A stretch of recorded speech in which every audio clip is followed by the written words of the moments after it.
देखिए, पाप को जो छिपाने से ना मन में बोझ पड़ता है और पाप का प्रायश्चित करने से मन शांत होता है।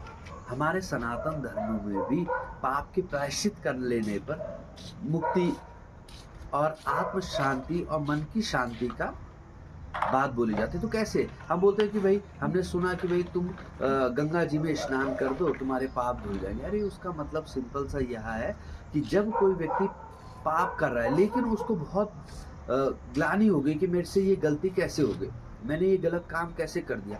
मन में वह जल रहा है कि मेरे से ये गलती हो गई। तो एक प्रायश्चित की भावना जब उसके भीतर आ गई, तो परमात्मा के सामने उसने कहा कि हे ईश्वर मेरे से ऐसी गलती कैसे हो गई? तो ईश्वर निश्चित रूप से उसके क्योंकि उसने दोबारा वो दोहरा ही नहीं सकता जो इतना पाप की अग्नि में जल रहा है। तो तब कहा जाता है कि भई तुम गंगा जी में जाओ और जब तुम्हारे भीतर ऐसी भावना हो जाए कि मैंने ये पाप किया, तो निश्चित रूप से तुम्हें तुम्हारा पाप वो धुलने वाला है। और ये सनातन में ही नहीं, ये आप देखो ईसाई धर्म में भी प्रायश्चित का बहुत बड़ा महत्व है। वहाँ भी कि भई पादरी के सम्मुख या कुछ में ईश्वर के सम्मुख यह भावना रखी जाती है कि मुझसे हे परमात्मा गलती हो गई, मुझे क्षमा करो। लेकिन वो गलती ऐसी नहीं कि रोज़ दोहरा रहा है आदमी।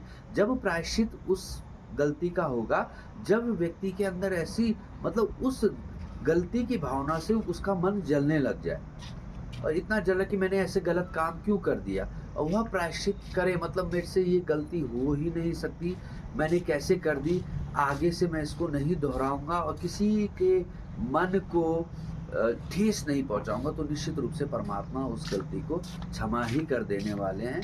यही शास्त्रों का भी विधान है और यही सभी धर्मों का सार है। नमस्कार।